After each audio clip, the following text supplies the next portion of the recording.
जब भारत का संचालन डॉक्टर बाबा साहेब अम्बेडकर जी के संविधान से न होके मनुस्मृति से समाज का संचालन होता था, और वो मनुस्मृति जो हमें पढ़ने लिखने पर, ज्ञान अर्जित करने पर, व्यापार करने पर, संपत्ति रखने पर, जमीन का मालिक बनने पर धार्मिक बंदिश लगा, शिक्षण संस्थानों में उनके लिए सीटें रिजर्व की, उनके लिए वजीफे की व्यवस्था की। यहां से बदलाव जब शुरू हुआ, हमारे लोग पढ़ने लगे, तो ज्यादातर हमारे लोग कौन सी नौकरी में आए? ज्यादातर हमारे लोग सरकारी नौकरियों में 4th क्लास में आए। हमारे लोग सफाई कर्मचारी बने, हमारे लोग चपड़ासी बने, हमारे लोग माली बने, हमारे लोग कारपेंटर बने, हमारे लोग खलासी बने, हमारे लोग राजमिस्त्री बने, हमारे लोग चौकीदार बने। हमारे लोग छोटी छोटी नौकरियों में आए और उन्होंने अपने बच्चों को डॉक्टर बाबा साहेब अम्बेडकर की जो सोच थी। लेकिन मेरा दर्द तब बढ़ जाता है जब मैं अपने भारत के इतिहास में झांक कर देखता हूं और अपने समाज के दलित, पिछड़े, आदिवासी और महिलाओं की उस समय की स्थिति को देखता हूं जब भारत का संचालन डॉक्टर बाबा साहेब अम्बेडकर जी के संविधान से न होके मनुस्मृति से समाज का संचालन होता था, और वो मनुस्मृति जो हमें पढ़ने लिखने पर, ज्ञान अर्जित करने पर, व्यापार करने पर, संपत्ति रखने पर, जमीन का मालिक बनने पर धार्मिक बंदिश लगाती थी। उस वक्त के दर्द को जब मैं याद करता हूं तो मुझे पीड़ा होती है, क्योंकि उस वक्त की स्थिति ये थी कि फोड़ा है, दर्द भी बढ़ रहा है, लेकिन मवाद बाहर नहीं आता। दर्द बना रहता था, दर्द से करहाते रहते थे, लेकिन दर्द से राहत नहीं मिलती थी, क्योंकि मवाद को अंदर ही रख के लोग दर्द से जूझते रहते थे। कम से कम बाबा साहेब के संविधान के आने के बाद आज उस फोड़े से मवाद निकल के बाहर आ रही है, दर्द कम हो रहा है और धीरे धीरे इलाज भी हो रहा है, धीरे धीरे दर्द से राहत भी मिल रही है। धीरे धीरे कहीं ना कहीं डॉक्टर बाबा साहेब अम्बेडकर जी ने हमें आगे बढ़ने का मार्ग बनाया, क्योंकि जो लोग अपना इतिहास नहीं जानते वो लोग कभी इतिहास बना नहीं सकते। 1975 में ट्राइबल सब प्लान आया, 1979 और 80 के अंदर इंदिरा जी के माध्यम से शेड्यूल कास्ट कंपोनेंट प्लान आया, जिसमें प्लान एड फंड में अनुसूचित जाति की जनसंख्या, अनुसूचित जनजाति की जनसंख्या के हिसाब में बजटरी प्रोविजन किया गया कि इस बजट से इन समाज के विकास की योजनाएं बने, और इसके साथ साथ शिक्षण संस्थानों में उनके लिए सीटें रिजर्व की, उनके लिए वजीफे की व्यवस्था की। यहां से बदलाव जब शुरू हुआ, हमारे लोग पढ़ने लगे, तो ज्यादातर हमारे लोग कौन सी नौकरी में आए? ज्यादातर हमारे लोग सरकारी नौकरियों में 4th क्लास में आए। हमारे लोग सफाई कर्मचारी बने, हमारे लोग चपड़ासी बने, हमारे लोग माली बने, हमारे लोग कारपेंटर बने, हमारे लोग खलासी बने, हमारे लोग राजमिस्त्री बने, हमारे लोग चौकीदार बने। हमारे लोग छोटी छोटी नौकरियों में आए और उन्होंने अपने बच्चों को डॉक्टर बाबा साहेब अम्बेडकर की जो सोच थी, शिक्षित बनो, संघर्ष करो, संगठित रहो, उसी सोच के तहत अपने बच्चों को पढ़ाना शुरू किया। और जब उन्होंने बाबा साहेब की सोच के तहत अपने बच्चों को पढ़ाना शुरू किया 4th क्लास की छोटी सी नौकरी के माध्यम से, तो उनके बच्चे पढ़ लिख कर बाबा साहेब के दिए रिजर्वेशन की वजह से, जिस रिजर्वेशन को डॉक्टर बाबा साहेब अम्बेडकर के बाद कांग्रेस ने पूरी तरीके से इंप्लीमेंट किया, क्योंकि सरकार तो कांग्रेस की थी, तो कांग्रेस ने बाबा साहेब की सोच को बाबू जगजीवन राम जी के माध्यम से, चूंकि बाबा साहेब तो 6 दिसंबर 1956 को महापरिनिर्वाण को प्राप्त हो गए, तो उसके बाद उसको लागू किसने किया? उनकी सोच को लागू कांग्रेस ने किया, और उसकी जिम्मेदारी बाबू जगजीवन राम की थी। बाबू जगजीवन राम जी ने उसको लागू किया, और बाबा साहेब की सोच का परिणाम, उनके कार्य का परिणाम, उनके दिए रिजर्वेशन का परिणाम ये निकला कि जो 4th क्लास में नौकरी चपड़ासी भी लग गया या सफाई कर्मचारी लग गया, उसने अपने बच्चों को पढ़ाया, और रिजर्वेशन के लाभ से हमारे लोग डॉक्टर बनने लगे, इंजीनियर बनने लगे, साइंटिस्ट बनने लगे, प्रोफेसर बनने लगे, बड़ी बड़ी कुर्सियों पे पहुंचने लगे, ब्यूरोक्रेट बनने लगे। तो दिखने लगा एक मिडिल क्लास दलितों के बीच से भी पैदा होने लगा, और यहीं से तकलीफ हो गई, क्योंकि पहले हमारे लोग को पढ़ने का अधिकार नहीं था, तो ज्ञान का अधिकार नहीं था, तो फिर अच्छे बुरे का अंतर क्या हुआ? बोलने की ही इजाजत नहीं थी। लेकिन जब पढ़ने से ज्ञान आया, नौकरी से थोड़ा घर में पैसा आया, थोड़ा बहुत भरपेट खाना मिलने लगा, बोलने की ताकत आ गई, अच्छे बुरे में अंतर करना आ गया, तो हमारे लोगों ने सवाल करना शुरू कर दिया। तो जो दबंग जातियां थी उनको तकलीफ होने लगी कि वो समाज जो हमारे घर के सामने से चप्पल पहन के नहीं निकल सकता था, वो समाज जो हमारे सामने कुर्सी पे नहीं बैठ सकता था, आज वो हमसे सवाल पूछता है। आज वोट के लिए हमें उसके अगर हाथ जोड़ के जाना पड़ता है और वो हमें सीधा सीधा मुंह पे खड़ा होकर कह देता है कि तुम्हें वोट नहीं देंगे, तुमने काम नहीं किया। ये बोलने की ताकत उनके पास आई कहां से? तो उनके आरएसएस जैसे किसी चिंतन शिविर में चिंतन हुआ होगा, तो उनको पता लगा ये बोलने की ताकत इन बेजुबानों को, इन उन गूंगे बहरे लोगों को, इन भूखे लोगों को ये बोलने की ताकत डॉक्टर बाबा साहब अम्बेडकर जी ने उनका जो पढ़ने का रास्ता बनाया, जो सरकारी नौकरी का रास्ता बनाया, इसकी वजह से इनके यहाँ घर में कुछ कुछ नौकरियां आ गई हैं, बच्चे पढ़ने लगे हैं। पढ़ने के बाद अच्छे और बुरे में अंतर करना आ गया है, तो फिर घर में जब पैसा भी आया, पढ़ाई भी आई, ज्ञान भी आया, तो ये सवाल पूछने लगे हैं। इनको सवाल पूछने से रोकना होगा, लेकिन वोट तो इन्हीं के पास है, सरकार तो वोट से बनेगी, कैसे करें?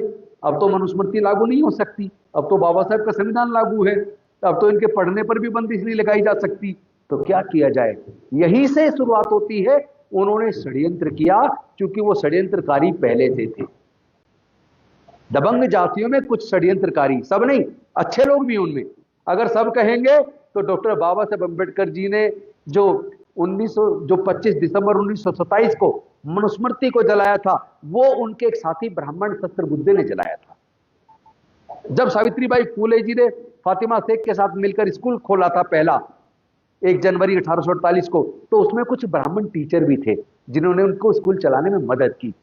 तो हमें ये नहीं भूलना चाहिए कि चाहे वो ज्योतिबा फूले हो, चाहे सावित्रीबाई फूले हो, चाहे डॉक्टर बाबा साहब अम्बेडकर हो, उनके टाइम पर उनके साथी कुछ स्वर्ण जाति के लोग भी, जो उनके अंदर मानवता थी, थोड़ा बहुत जिनका जमीर जगा हुआ था, वो डॉक्टर बाबा साहब अम्बेडकर जी के साथ थे। तो ऐसे सोच वाले लोग भी हैं, लेकिन घृणित मानसिकता वाले जातिवादी लोगों की संख्या काफी ज्यादा थी। उन्होंने षड्यंत्र किया कि दोबारा से इनसे शिक्षा को छीन लो, दोबारा से इनकी नौकरी को छीन लो। लेकिन वोट इनके पास से कैसे छीने? तो उन्होंने क्या किया, धीरे धीरे प्राइवेट स्कूल खोलने शुरू कर दिए, सरकारी स्कूलों को कमजोर करना शुरू कर दिया, और सरकारी स्कूलों की हालत ऐसी कर दी जहां से पढ़ के कोई क्लर्क भी ना बन पाए, जहां से पढ़ के कोई किसी लायक ही ना बन पाए, केवल मजदूर बन पाए।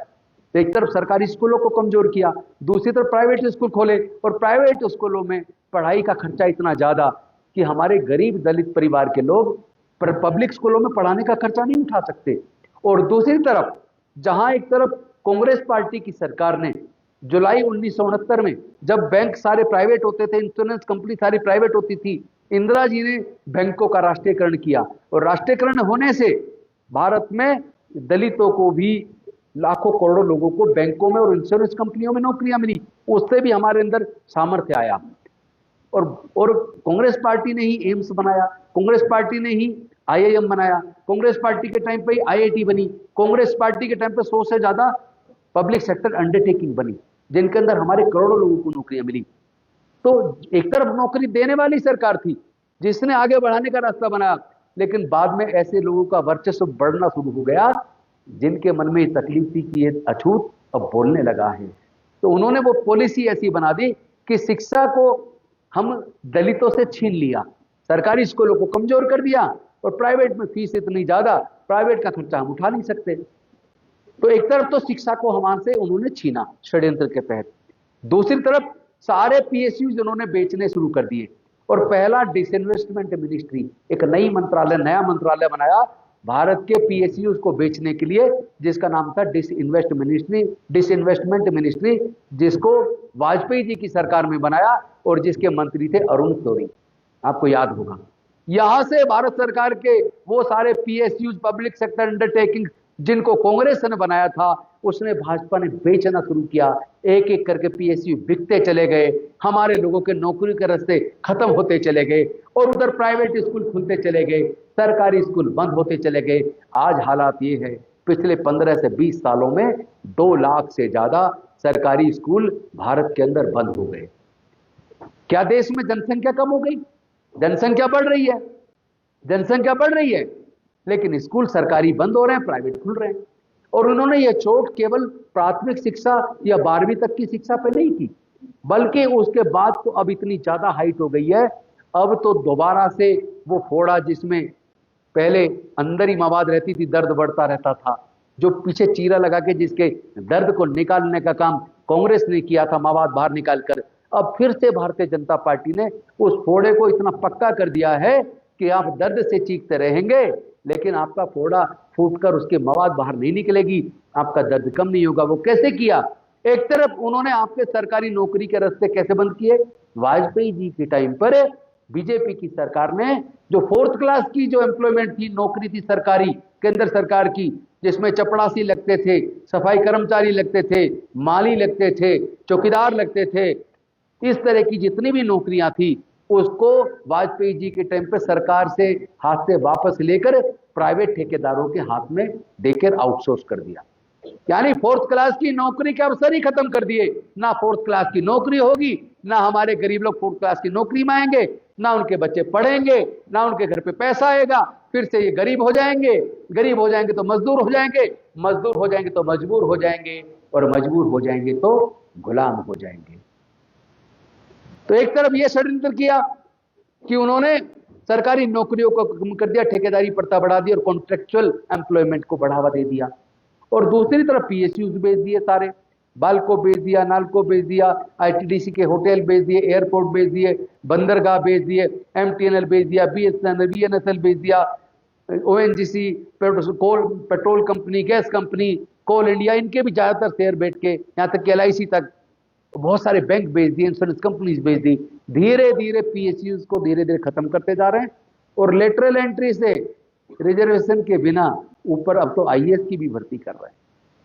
तो आपकी नौकरी के रास्ते भी खत्म, और आपकी शिक्षा के रास्ते भी खत्म, और जो ऊपर की उच्च शिक्षा, हम जो लोग थोड़े पढ़ गए, जो लोग डॉक्टर बन गए, इंजीनियर बन गए, क्लर्क बन गए, या जो छोटी छोटी मिडिल क्लास की नौकरी में आए, उन्होंने अपने बच्चों को पढ़ाना शुरू किया था, अब उन्होंने चोट उस पर भी मार दी।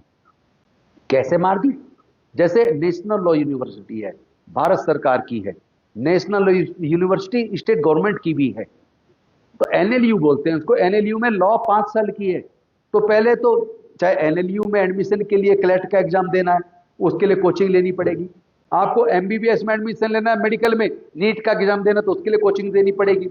आपको इंजीनियरिंग के लिए तैयारी करनी है अपने बच्चों को, जेई एडवांस या मेन, उसके लिए भी कोचिंग लेनी पड़ेगी। तो पहले तो कोचिंग पे 2 लाख से 4 लाख रुपया खर्च करो, और उसके बाद अगर आपका बच्चा पास हो गया, अब उसको एडमिशन होना है लॉ के अंदर एनएलयू में, या उसका एडमिशन किसी सरकारी इंजीनियरिंग कॉलेज में होना है, सरकारी मेडिकल कॉलेज में होना है, सरकारी मैनेजमेंट कॉलेज में होना है। तो मैं आपको सिर्फ 2 एग्जाम्पल बता के आपको समझाऊंगा, आप पूरी बात समझ जाएंगे। एनएलयू के अंदर 1 साल की फीस 3.25 लाख रुपया है। सरकारी कॉलेज में एनएलयू में 1 साल की फीस 3.25 लाख रुपया है, दलितों की भी, जनरल की नहीं, दलितों की भी 3.25 लाख रुपया है। और उसमें उसके साथ साथ हॉस्टल का खर्चा अलग, किताबों का खर्चा अलग, बाकी सारे खर्चे अलग। तो 1 साल का खर्च बैठता कम से कम 5 लाख, कम से कम 5 लाख, और 5 साल की डिग्री का हो गया 25 लाख, 25 लाख प्लस 3 लाख जो एंट्रेंस के टाइम पे कोचिंग के लिए, तो ये हो गया 28 लाख। तो 28 लाख रुपया जिसके पास होगा वो अपने बच्चे को एनएलयू से लॉ करवा पाएगा। उसी तरह इंजीनियरिंग कॉलेज में वहां भी 3 लाख, कहीं 2.5 लाख, कहीं 3.5 लाख, कहीं 4 लाख, प्लस हॉस्टल का खर्चा, खाने का खर्चा, कोचिंग का खर्चा, सारे खर्चे जोड़ लो तो 15 से 20 और 25 लाख के बीच इंजीनियरिंग का खर्चा, उसी तरह मेडिकल का, उसी तरह मैनेजमेंट कोर्स का। तो अब आपके पास, आप बताइए, 99% हमारे SC ST के लोग ऐसे हैं जिनके पूरे परिवार की इनकम जोड़ लो तो 99% की महीने की इनकम परिवार की 5,000 रुपए से 20,000 रुपए के बीच है। तो जिसके परिवार की इनकम 5,000 रुपए से 20,000 के बीच है, तो उसके परिवार के बच्चे कहां पढ़ेंगे? उनके तो रास्ते बंद कर दिए। और नौकरियों में एक दूसरा चीज ले आए, NFS, जहां इंटरव्यू बेस्ड है, इंटरव्यू में वो NFS कर देते, नॉट फाउंड सुटेबल, कि सुटेबल कैंडिडेट ही नहीं मिला। अरे भैया, ये सुटेबल NFS जो आप कर रहे हो, एक बच्चा इंजीनियरिंग करके आ रहा है, MBBS करके आ रहा है, और वहां से बहुत अच्छे नंबर लेके आ रहा है, आप एनएफएस इंटरव्यू में कर रहे हो क्योंकि इंटरव्यू में आपका अधिकार क्षेत्र है।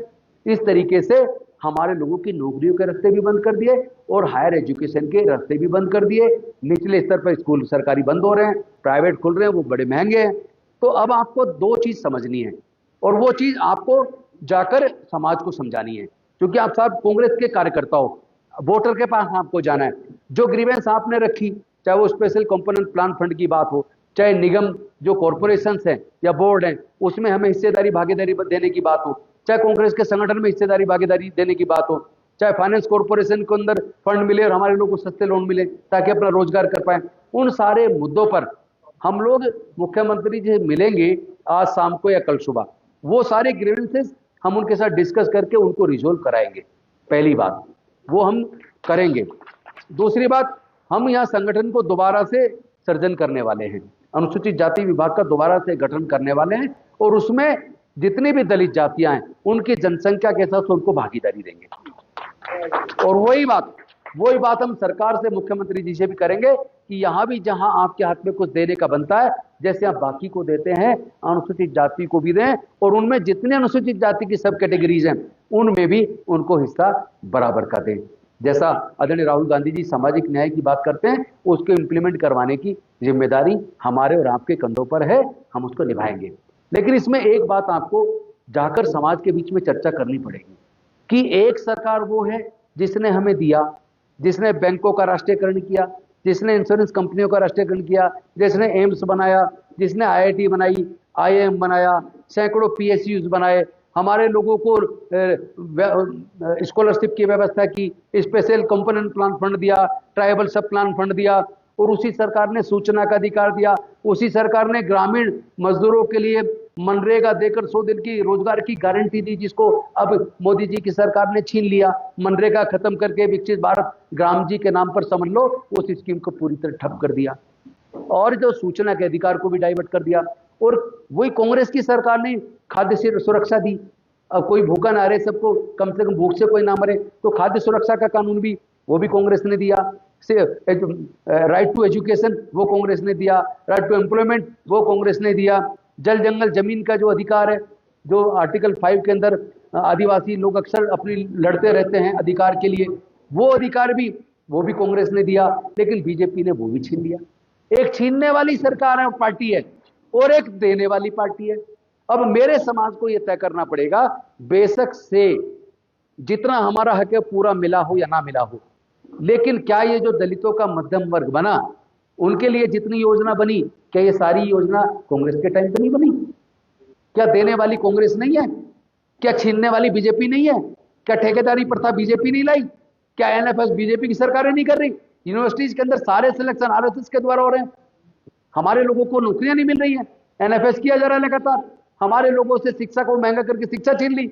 नौकरी छीनने वाले, शिक्षा छीनने वाले और आए दिन जाति धर्म के नाम पे नफरत बढ़ाकर हमारे लोगों का उत्पीड़न करने वाले, तो उत्पीड़न वाली सरकार है जो टोकनिज्म करती है, जो आपको एक आध आदमी को मंत्री बना देगी, एक आध को कोई निगम का वो बना देगी, आप खुश हो जाते हैं। अरे व्यक्ति को मिले ना मिले, मेरे समाज को उसका हक मिलना चाहिए।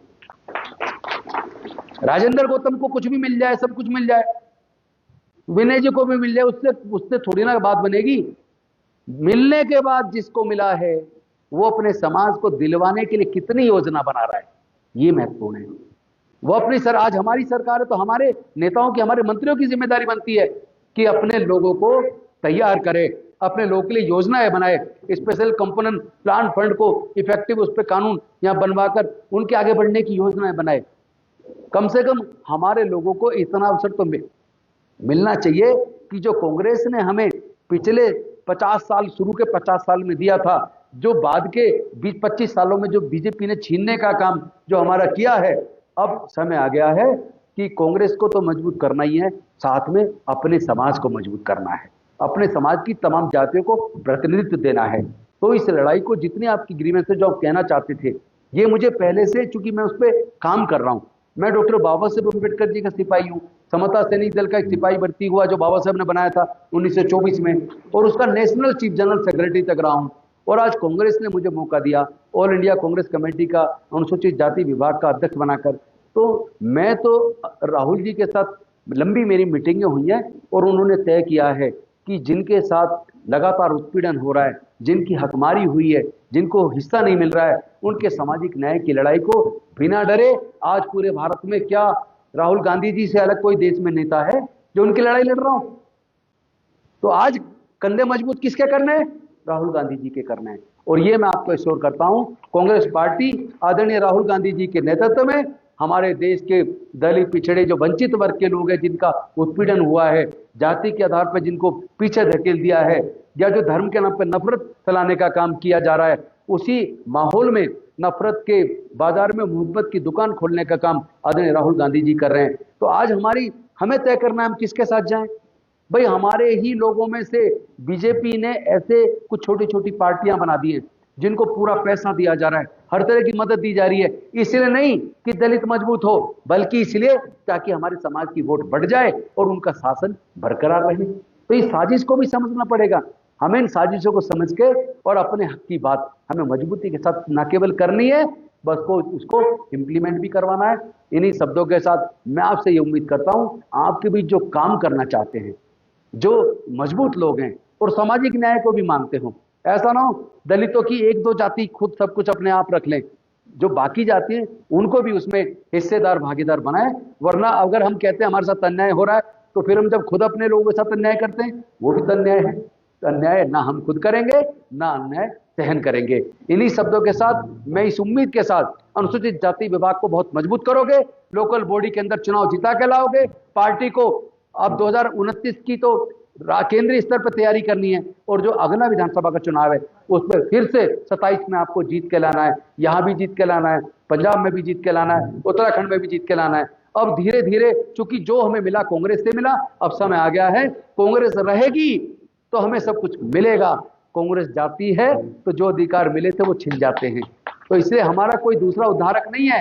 डॉक्टर बाबा साहब अम्बेडकर के विचार को अगर ईमानदारी से कोई लागू कर सकता है तो केवल कांग्रेस पार्टी कर सकती है। आदरणीय राहुल गांधी जी कर सकते हैं, आदरणीय खड़गे जी कर सकते हैं, और सोनिया गांधी जी की सोच से जो मनरेगा मिला था, जिसको खत्म करने का काम आज बीजेपी की सरकार ने किया है, मजदूरों को काम के अधिकार को छीनने का जो काम किया है, उस लड़ाई को भी गांव-गांव स्तर तक आप मजबूती के साथ मेन कांग्रेस संगठन के साथ मिलकर उसको लड़िए, पार्टी को मजबूत कीजिए। पार्टी मजबूत होगी, विनय जी मजबूत होंगे, गोमा जी मजबूत होंगे, और हमारे सारे ये पदाधिकारी मजबूत होंगे, तो सारे मिलकर अपने समाज को भी मजबूत करेंगे। क्योंकि पार्टी मजबूत है तो कुछ दे पाएगी, पार्टी सत्ता में होगी तो कुछ दे पाएगी, और पार्टी अगर सत्ता में नहीं होगी, हम छोटी छोटी बात पे बढ़ जाएं और उन्हीं ताकतों को मजबूत कर दें, छोटे मोटे लालच में आकर, जो ताकतें हमारा सब कुछ छीन के ले गई, जिन्होंने हमारी नौकरी छीन ली, जिन्होंने हमारी शिक्षा छीन ली, तो फिर आगे हमारा भविष्य कुछ नहीं है।